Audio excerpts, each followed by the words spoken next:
And next we have Natalie Alleston, who is an incredible force of nature, a gentle soul, but a soul with an absolute purpose and mission for people to be truly themselves. She is a professional contemporary dancer and an embodied psychologist. I know we're going to have a great conversation. And Nat, thank you so much for being with us. And I want to get straight into it with the question that everybody's become so familiar with hearing, which is, can you recall a time or an experience or a story in your life where you've had that feeling, that feeling in your body, in your being, that sometimes might feel like an ache or a stirring, or even like a whack around the back of the head of focus, you are meant for more. Do you have a story that is broadcastable wary?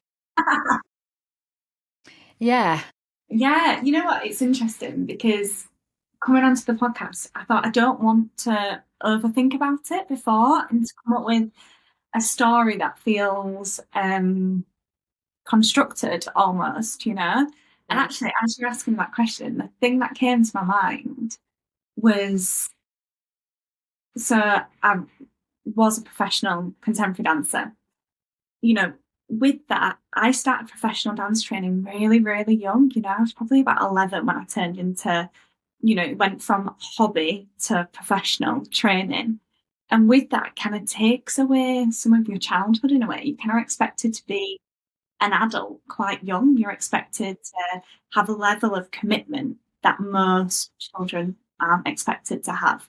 And also a level of understanding what you want for your life that I don't know how any 11-year-old, can actually know and realistically have that level of insight. So somehow that young 11-year-old me was able to commit in this way to this career of being a dancer. And I started with ballet training and then I found it a bit boring, to be honest. I was quite good at it and, kept going through it. And then I found contemporary dance and I was like, this is amazing. It's much more physical, it's more abstract. I was quite a ballsy kid, to be honest. And, when I'd look around in a ballet studio, I think I don't really fit in here. Because actually, I'd ask questions. The teacher would say something, and I'd go, I don't know if I'd agree with that, actually. And I'd be that kid in the room that I'd put my hand up and go, well, why is that the case? How do we know that's the case? But in the ballet world, I felt there wasn't space for me in that way. So I naturally transitioned over into contemporary dance. And then at 16, I was like, oh, I'll audition for the professional dance schools, in London, full-time training. In my head, I was like, but I won't go. Even if I get in, I won't go. I'll do my A levels like everyone else, and then I'll go later at 18. And then I got into Rambert, which is a ballet and a contemporary school. It's really, really, one of the best in the country. I was so lucky, really, to get in. And as I got handed the letter in the car by my mum and dad, I went, okay, well, I'm going then. I think for them, they're like, right, okay, as 16-year-old, at the time I would have been 50. She's off, she's moving to London, on her own, she's moving out. But even then, when I look back, none of that seemed out of the ordinary for me. I was just this ballsy young kid that was like, yeah, this is exactly what I'm going to do, and I have no doubt about it. I remember mum and dad sit me down one day, are you sure you're ready for this? Are you sure you're ready? And I just remember thinking, what are you talking about? Of course I'm ready. What do you mean, am I ready? Like, this is what I'm doing. So even through all of that, I don't think I ever had that idea of I'm meant for more. That just felt like you're more. That just was it. Yeah, that was just the thing that I was going to do. And it felt so natural and organic. But I think that's because at that time, the reason I was dancing, the reason I was performing was because I was focused on the attainment of something, the achievement of something. It was, I'm good at this and I get validation and reward through doing it. And a lot of significance, to be honest. With all my friends, yeah, I'm 16, I'm moving to London, I'm off to be a dancer, the level of significance that comes along with that is it fills that cup, doesn't it, of like, I am more, even though that's not how I felt it. Mm. But there was a moment it shifted for me where it went from achievement, attainment, significance. And at Ronver at the time, the director was a guy called Ross McKim. And he was doing, I'll say his research wrong, but it's something like he was doing research into the numinous experience between dance and spirituality. The what experience? I think numinous, but I might be Numminess. completely wrong. Yeah. And basically what his research was about was how dance helps us connect deeper to spirituality, religion, faith. And, you know, he really liked my movement style. I was this year one, 16, younger than most people in my year, but he just happened to really like the way that I move. And his style really connected with my body. And he said, we do a cathedral tour throughout the summer and we want you to be part of the company. So, of course, I was like, this is amazing. But this cathedral tour throughout the summer was staying in teepees, travelling around the cathedrals in the UK, and we'd set up the teepees ourselves, we'd cook together, we'd sit by a fire on the evening, and then we'd drive to the cathedral, we'd set up in the cathedral space, and we'd perform to whoever was visiting the cathedral that day. And there'd be live music, live singing, and then there'd be us moving and dancing in the space. And we were in, I think it was Gloucester Cathedral. And I was doing this solo, and there was the singer, and it's just beautiful music, a singer's voice, and there's me. I would just remember the light coming through the windows in the cathedral, and like it almost makes me choke up now talking about it, because that's the first time dance wasn't about achievement and attainment, and it made me realise, oh, there's more to me. There's more to me, and there's more to the world, and there's more to what I'm here for. I'm not here to achieve. I'm not here to have, you know, dance in so many dance companies and tick off all of these things. I'm here to connect in some way to something. I didn't know what at the time. I probably still don't know what now, but that was the first time it changed. And then, you know, we'd be all by the campfire on a night and we'd be eating together and in this community space. And I realised there was more to life in that moment. I was 16, you know, but it totally changed everything. It was like almost life had been telling you that success looks like these external things, and you were experiencing internal fulfillment that nobody told you about. Nobody told you it existed, but this like feeling of, it feels like, as you describe it, it feels like you were connected to you on every level, that you were the full expression of you. It feels like that's what I feel like when you describe it. I don't know if that's anything like what the reality was for you, but yeah, it was absolutely electric and tangible. And there was a level of, it was no longer me in the identity of Natalie. It was me on a much deeper level. That again, I have the words for it now, but I didn't then, you know. And I can remember coming back to my manky student house in London afterwards and sitting. I had these like wardrobes, and it had, you know, like built-in wardrobes, and it had a little desk. Sitting at this desk, and I bought myself this notebook, and I was just writing about this experience that I just had, because I didn't have the words for it. I didn't have the framework or the understanding of what was it I've just connected to. yeah. And that, you know, that's the first time I journaled. It was the first time I'd done any kind of self-reflection in that way. And I think the beautiful thing about that now is because the work that I do now is I support people into that level of deeper understanding of themselves. But actually my entry into it was, I didn't get taught, I'd not read books about it, it just happened so naturally, and I stumbled upon it and realised actually there's all these answers within me. I've just got to bring them out. they were all there. And as I was journaling, I can remember sitting there thinking, there's something else to all of this. There's something bigger than all of this.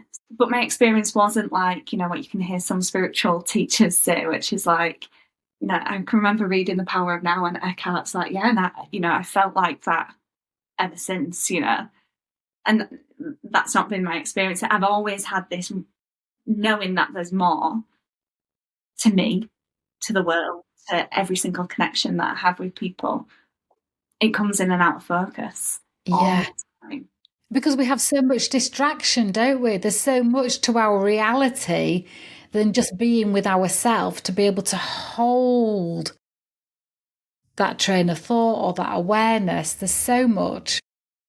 Yeah. And I think it's useful as well. I almost think every time it comes out of focus, the work it takes to make it come back into focus, like that's the exercise, that's what strengthens it. Your ability to know that place even deeper because you've come out of it and then you've had to work to go back in. You've lost yourself for a moment and then it's like, let me refine myself. I find it every time I've done a really long, hard stint working, where I've been doing lots of things back to back. And then I feel the moment that I finally put my walking boots back on and go walking, it's like everything drains from me. I go, oh yeah, this is me again. About it then, though, as you did that, I took that breath of release because it's almost like me empathizing, I'm guessing, with where you're at. But I felt that release of the holding on to the doing and reconnecting with the being. Is that right? Absolutely. Absolutely. Yeah.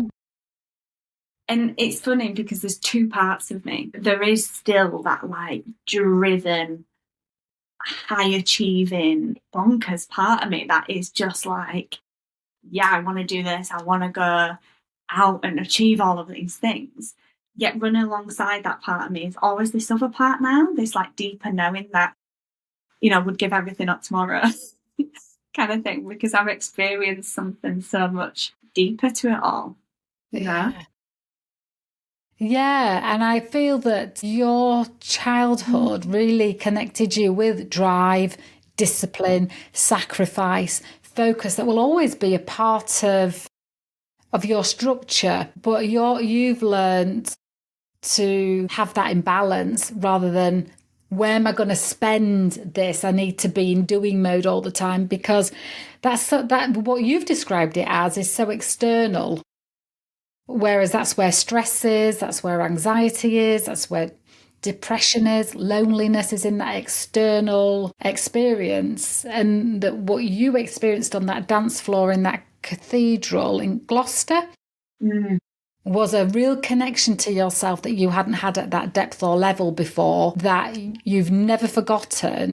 And it was almost like a gift. No accident that it was in a cathedral, but it was almost like a gift. And when you said the light was coming through the stained glass windows, and then something in it became you were doing this on another level, not just for entertainment, not just for validation. It's powerful.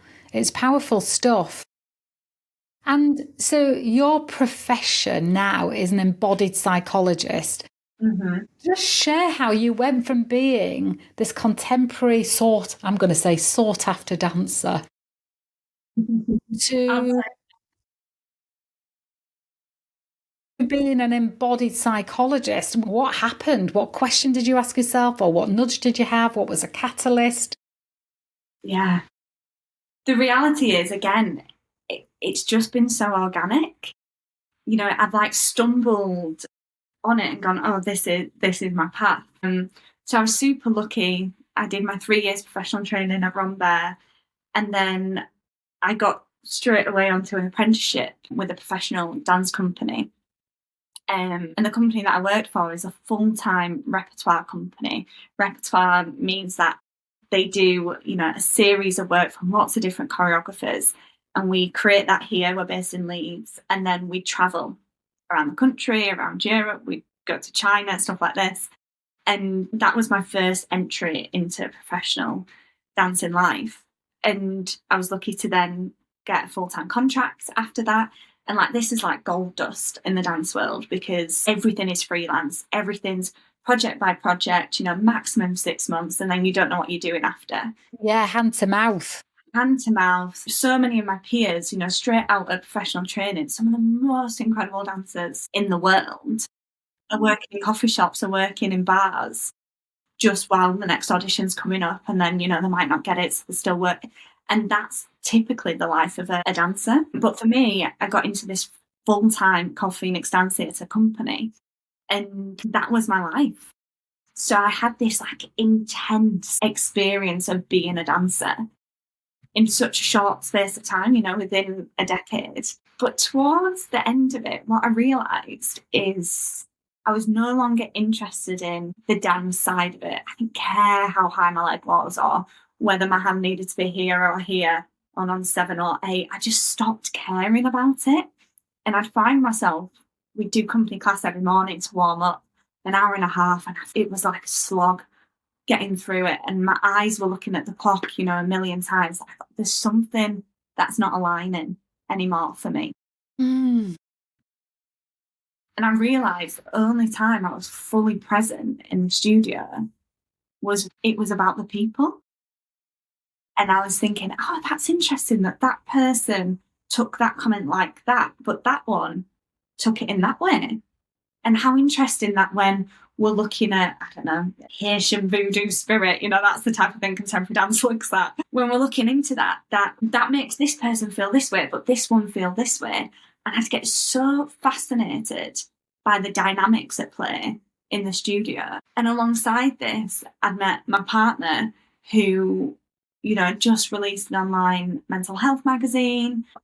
All my life, outside of dance and outside of the studio, was just being catapulted into this world of understanding that maybe I'd felt for the first time when I was 16 in that cathedral. But now I was getting the words for it. I was seeing, oh, there's a whole world here that's already talking about this stuff, already got, decades of research into this experience that I had. And then that's when my mind was shifting rather than being in the studio, rather than the performances. And I was really lucky that I'd mentor some of the younger dancers and helping them transition from training into professional life. And I just felt that's what really got me going. That's when my juices came bubbling and I was like excited and, figuring out, okay, what is it they need and how can we help them understand their needs to make them, go on to not only just be better dancers, be better humans in and of themselves, So I was like, okay, I'm going to do a master's in psychology.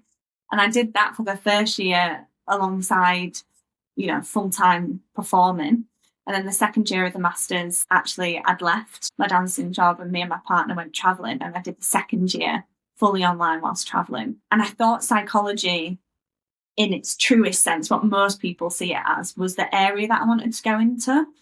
I loved learning about like the neuroscience of it, really understanding everything we know so far about the psyche and psychology and, how our environment impacts us and the impacts from our childhood and human development. I was fascinated by it.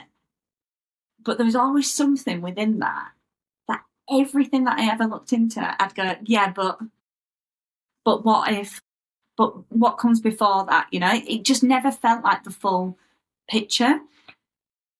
And for me, it was because it didn't link up to my experience of my own mental health. My experience is I've never had depression, I've never had anxiety, but my mental health, it almost feels like it's just the lens in which I look through the world. When I'm hungry, the lens in which I look through the world is irritated, a bit grouchy, black and white thinking, When I've been filled with connection and touch and intimacy, the lens in which I look through the world is one of empowerment and readiness and beauty and possibility, And I was starting to think, the brain doesn't exist in and of itself. The brain is literally embodied in a system. The brain is not the leader. It is just one part of a whole system. And it's actually the whole system that creates our mental health, the way in which we experience the world, ourselves, everything around us. It is the whole system. So then for me, when the pieces all clicked together was when we look at psychology, but from an embodied sense, the way our mind links in with our gut, links in with our heart links in with the environment around us. In every single interaction, that is not separate to us, it becomes part of our system. And that influences the way in which we experience the world. And when I started viewing it that way, then the pieces fitted together. And I no longer had that, yeah, but what about this? And what about this? And that doesn't work when we view it in that sense. And the area that it really works is when we're looking at trauma. Tell me more. Because what I really came to realise, there's such a wealth of research on this now, which is trauma doesn't exist in an event, it exists within the body. The moment of trauma happening, there is an overwhelm of our system's resources that then becomes wired into our system and literally changes the lens in which we see and experience the world from that point. So when we talk about, I struggle with trauma, what we're struggling with is the lens in which an event or a period of time has changed the lens in which we see the world now. Yeah. Trauma's not the event, it's the way in which it changes the body and our ecosystem, including our brain, our nervous system, our heart, our gut, our immune system, absolutely everything. So we're no longer experiencing this conversation right now as this conversation right now. We're experiencing it through the lens of the trauma. And do you have an example that you can share where it's come to life in somebody that you know without naming them, or where that experience, that's the theory that you've just shared there, your expertise that you've just shared there, what it looks like in someone? Yeah. So there's someone who I've worked with who has had an experience of being physically assaulted. Now that's a moment of trauma that has overwhelmed the system.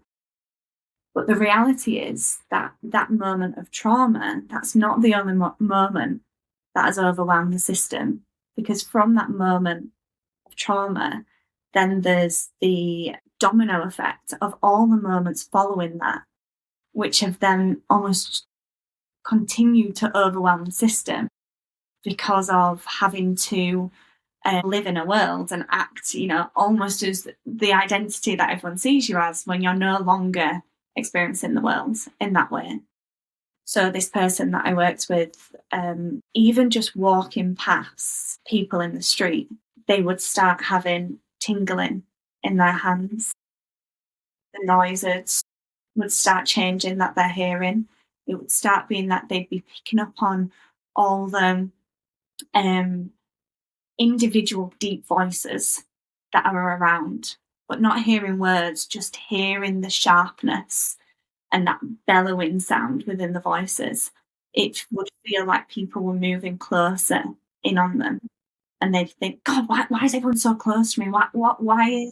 Why is it that people feel like they have to walk so close? What are they doing there? Why are they here? Why are they coming at me again?" And the reality in that moment is people are just walking on the street. But for that person, their reality is What's the happening world to them? me. It's coming to me, they're coming close to me. My hands are tingling, the noises are loud, because all of a sudden, their The reality. lens is magnified on potential risk. Yeah.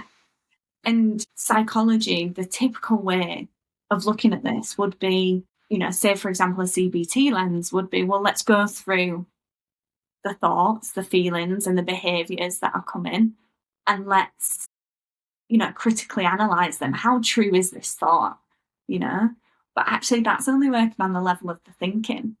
And at that point, when you've gone through trauma and trauma is living within the body, that part of the brain is not in the driving seat anymore. Actually, we're working from the back part of the brain. And that back part of the brain is so much more in the unconscious than it is in the conscious. So to work from a top-down approach, from the thinking downwards, will take years and years and years, and actually maybe doesn't even scratch the surface. Because yes, maybe I know that when my hands get tingly, I need to calm myself down. I need to remove myself from the situation. I can tell myself, no, the world isn't out to get me, and this, I'm just experiencing it this way. We're so far along in the trigger that it's almost, futile. But actually, when we do it from a bottom-up approach and we look at our embodied system and we to support the system in and of itself to actually change the lens that we're experiencing the world through, then that way we can release and get rid of the trauma. And this is the amazing work that I'm doing now with TRE, which stands for tension and trauma releasing exercises, which is literally activating the body's natural tremor response, which all mammals have the ability to do. So all mammals have the ability to release and shake out tension and trauma, which is almost like wired into the nervous system. Which is quite interesting. Before you move on to the next part of that sentence, when you see dogs that have got their back up a bit and they've seen another dog coming along and they start to get some tension, dogs automatically shake it out, don't they? They shake out the tension to get their equilibrium back, don't they? So they do it when it starts to build and then they realise there isn't a danger, they shake it out. Yeah. And that's when a dog needs to be praised for doing it. It's interesting because it's taken me 20 years of having dogs to know that shake isn't them trying to just have an itch released. It's actually they're releasing a nervous system build up, but they do it. They kind of shed it regularly rather than have this big build ups and they've got this big amount of tension that then they're walking around with all this, like they need to do a big blowout.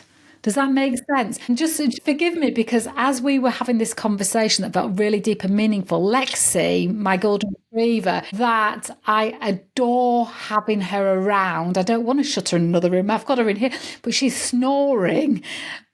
I can't even hear it. Can you not? Maybe people listening can hear this, you talking and a snoring going on, and I would hate anybody think that was me. I mean, if you're watching on YouTube, you know it's not me. You know that I'm captivated. But if you're listening to the podcast and you can hear you talking and a snoring, I'd hate anybody to think Nat's doing really well to push through Lisa asleep. Lisa's just fast asleep. She needs the rest. That's what I've been thinking. You need to go meet your own needs, Lisa. I need to listen to my body. Yes, so sorry to interrupt you, but I just kind of had that link in where you're saying the body's ability. So carry on. Yeah, and we see it with dogs when the fireworks are happening. That shake that they're doing, we associate it with nerves, but really what it is the body, the nervous system, releasing the energy that is becoming stored up. So that doesn't wire into the system. That doesn't become the way in which they see the world and experience the world. And humans have this mechanism. We just don't use it because we've been almost civilized out of it.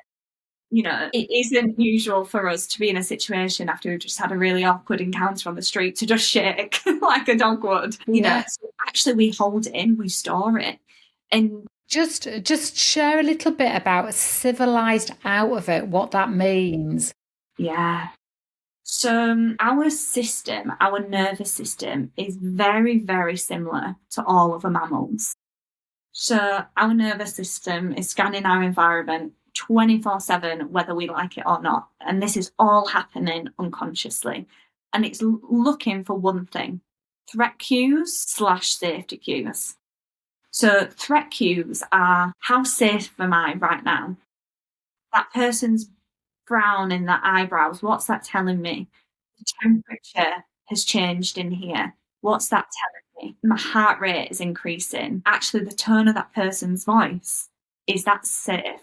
We're looking for these threat cues all the time. And our nervous system makes a judgment of whether it thinks we're safe or not. And based on that judgment, which happens before we're even conscious of it, it then chooses which state we're going to go in. And that state, they all have different characteristics. So it either fills our body with energy, changes our thinking so that we can better respond to whatever the threat might be. So the perfect example I always think is you can walk down the same street a million times a day. If you walk down that street and the street lights are on at night, all of a sudden, that lacking of context suddenly makes your body start being hypervigilant, looking around, searching for things. Now, in situations where our nervous system has become dysregulated, so it's chosen a state for survival and it's not able to regulate back, it doesn't feel like it has the resources to get back in a lovely, safe and connected state, that is that overwhelm of our system. That's where we're going into trauma territory. But we have all the resources within ourselves to regulate back.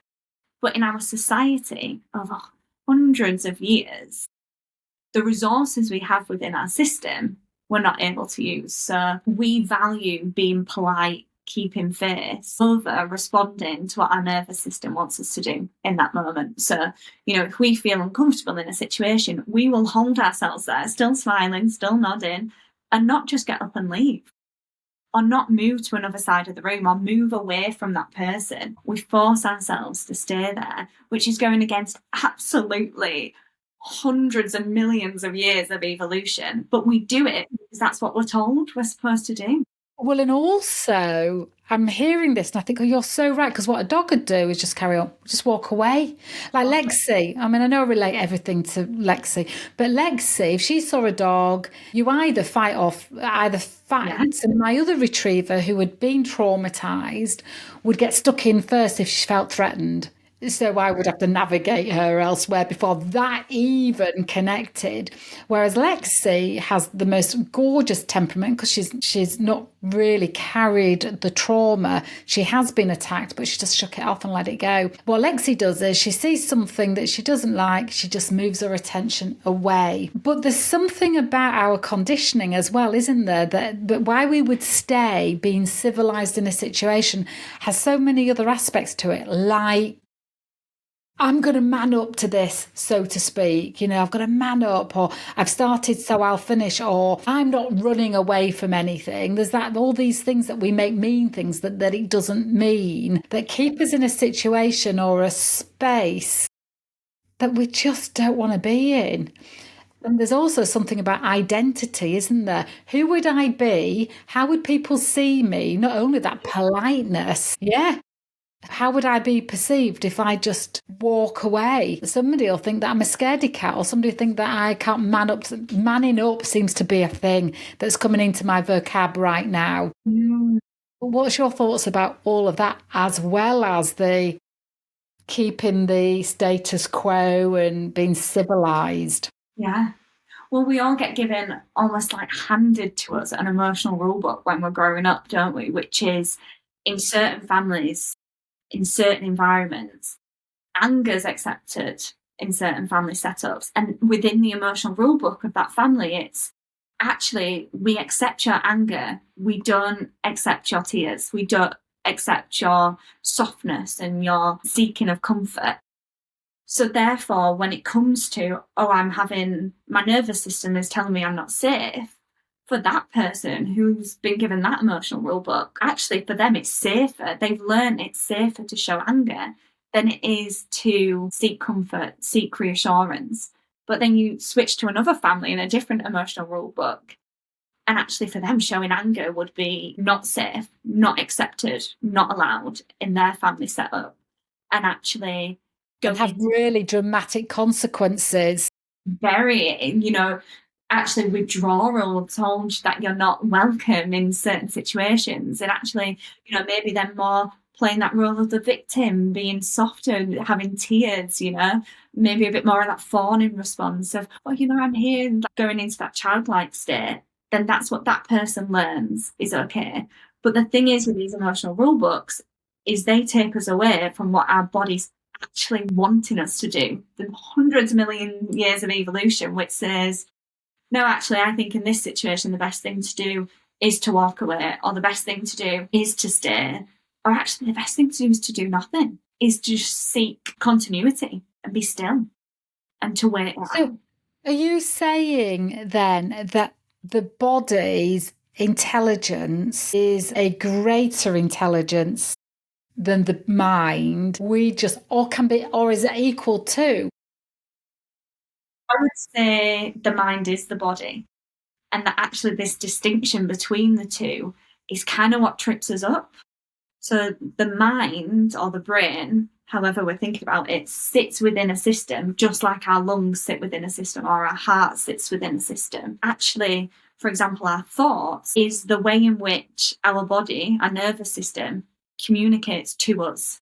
So, say, for example, I start having a thought in this situation of, oh God, when's this going to be over? I'll start looking at the time. Okay, yeah, there's only that much long left.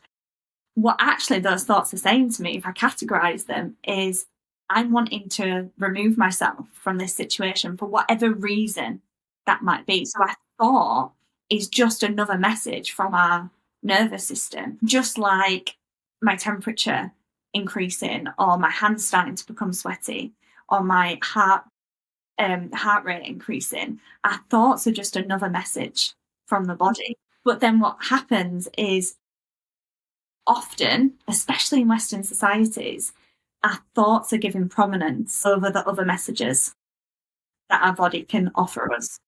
So that's where we get all tangled, because a thought of, oh, how long have I got left of this podcast? Or I think, oh, maybe I've got bellyache and I need to stop recording, whatever the thought might be, dependent on my emotional rule book that I've been given growing up, and my conditioning, and the way that I've responded to the world in the past, and the evidence I've got for different things, I could then take that thought and shame myself and say, why are you thinking that? You need to be staying here. Make sure that you give even more and even more generous with your time and energy. Shame on you for having that thought. All dependent on my history, my emotional rule book, and my conditioning, I could then layer that thought with, well, yeah, you're right. You shouldn't have said to do this. Next time, get asked to do something like this, don't do it. So a thought, whereas the sweatiness of our hands is often remains as the sweatiness of our hands, where a thought we then layer on top and on top and on top, to the point where the thought we're actually listening to and responding to is not the initial one, because we're not skilled at really hearing what our body is trying to communicate to us through the thought. Wow. And so, with the work that you do, what sort of people do you work with? I don't know if that's the right question, actually. Not what sort of people do you work with? What conditions do you work with? That's probably better. Yeah. So, with the embodied psychology stuff, it really lends itself to people who are experiencing life in a way where it feels like they're not really experiencing the reality. Maybe their nervous system is responding to fear and situations in a way that if you asked the 10 other people in the room, they would say, no, that's not my experience. So things like OCD, people who are struggling with anger, people who are having traumatic responses in the moment, so suddenly feel like they're transported back in time to something that happened when actually all we're doing is start watching television. Yeah, so they're triggered. They're triggered, yeah. Yeah. But also people who, I've got quite a few clients at the moment who would say, I don't have any challenges with my mental health, but I'm in chronic pain and I've got this crippling stomach ache. And actually, I really struggle sleeping. So they come to me, we do some work from an embodied sense, we activate their tremor mechanism. And then as the tremor's happening, they start having this thought, they start viewing something differently, or a memory comes up. And then we follow, what the body has given us in that moment. And all of a sudden they go, oh, yeah, I remember this happened. And actually, I didn't think that bothered me, but it really does bother me. And then we go through the process of validating that and actually giving that the space and time to be seen and heard. And then the body responds even more. And all the time it's releasing until they go, actually, I've been sleeping. And that bellyache isn't so strong anymore. And I'm wanting to go out for a walk. Now, I wouldn't have even thought about going out for a walk. I wouldn't even thought about wanting to meet those friends.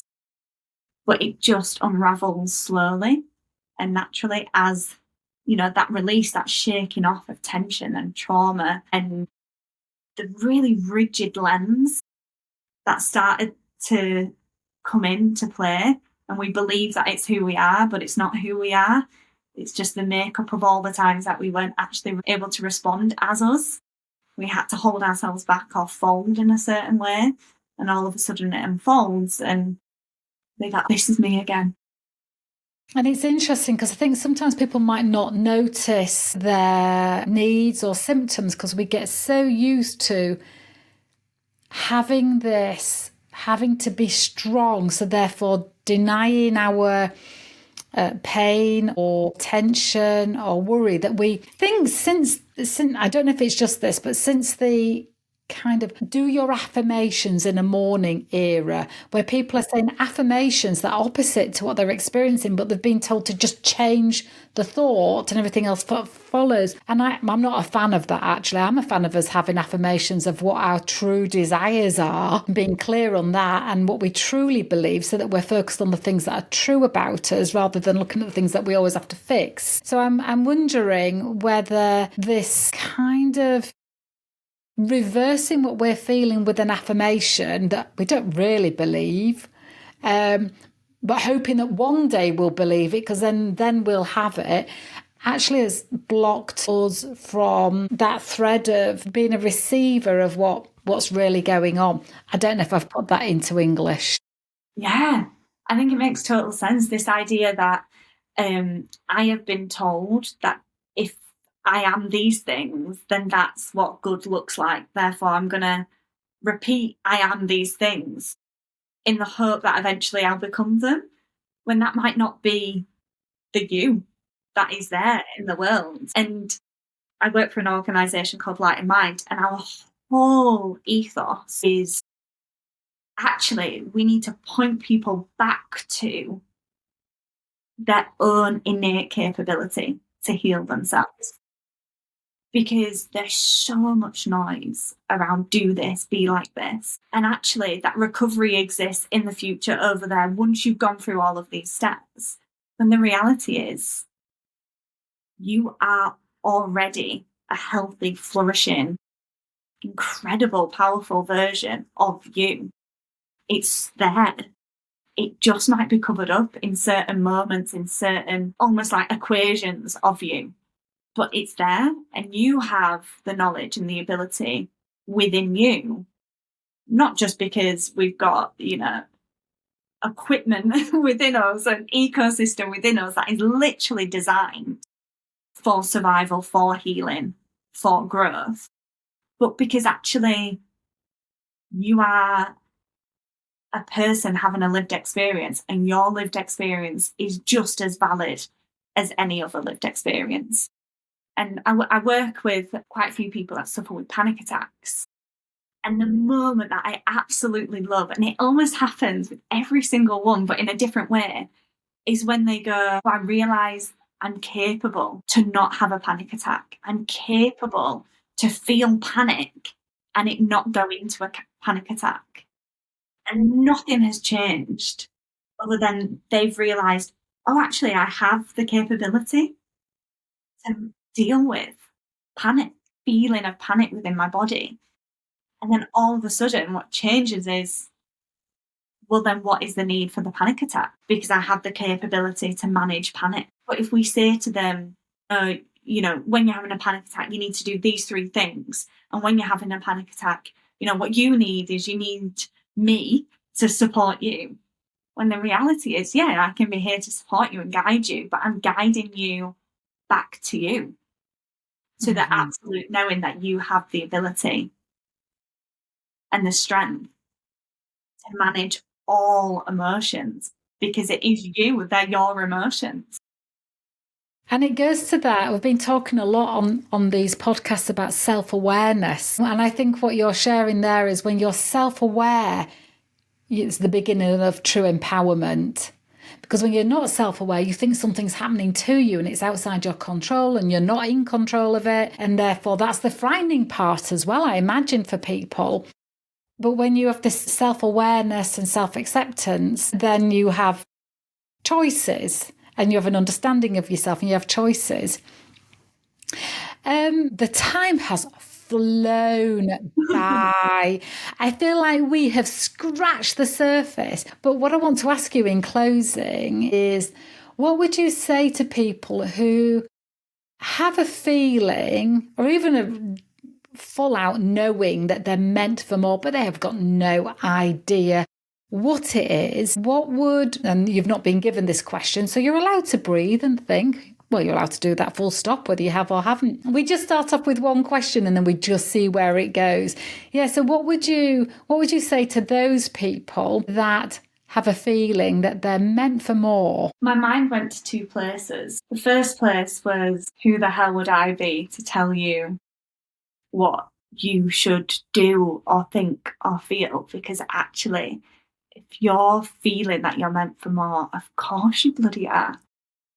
Because you're having that feeling and that belongs to you. And, you know, you are without a doubt an incredible human being. Just for the sheer fact that you're here means that you have this incredible ability to go out and create. Humans, it is wired into us to create conversation, to create ideas, to create solutions, to create problems. We do that a lot as well. You know, like it's in us, it's in you, you know. I love that though, that sentence of, if you have a feeling that you're meant for more, you're right. Yeah. I love that in itself. Yeah. And what was the second? I guess I can't remember what my second one was, but when my mind's gone back. This one was so good. Who needs a second? I think it's that idea of who is the person feeling that, you know? Oh, I've got a feeling that I'm meant for more, but who's the one feeling that? And that's the person we should listen to, because that's the one where all the wisdom lies. Because at the same breath, we can have a feeling of I'm meant for more and it be equally matched with the feeling of who the hell do I think I am? Of course I'm not meant for more because X, Y, and Z. But then there's someone that's sat behind those two thoughts that's experiencing both of them and has been your whole life. Every contradiction that you've ever felt in yourself, there's always been a person feeling the contradiction. And that's the person, you know, for myself, I can only ever speak for myself, that when I'm tuning into that person, the one that is experiencing the contradiction rather than being caught in the contradiction, that's when life becomes the clearest for me. Because actually, I am the confidence and I'm also the doubt. And that one's not better or worse than the other. They're just thoughts coming in and out. And then I get to choose which ones I'm listening to more, which one I'm turning up and which one I'm turning down in each moment. Love that. Thank you so much, Nat. It's been a brilliant conversation and education. I've loved it. And I think that when I come to produce this that we've just created, I will have 100 more questions and will want to get you back for those. I would love that. I feel like my mind's whirring now and I have so much that I want to discuss. Yeah. And you were just going to be winding down for Christmas and now you think, whoa, I'm ready. I'm revved up for more. A week of work. I can't wait.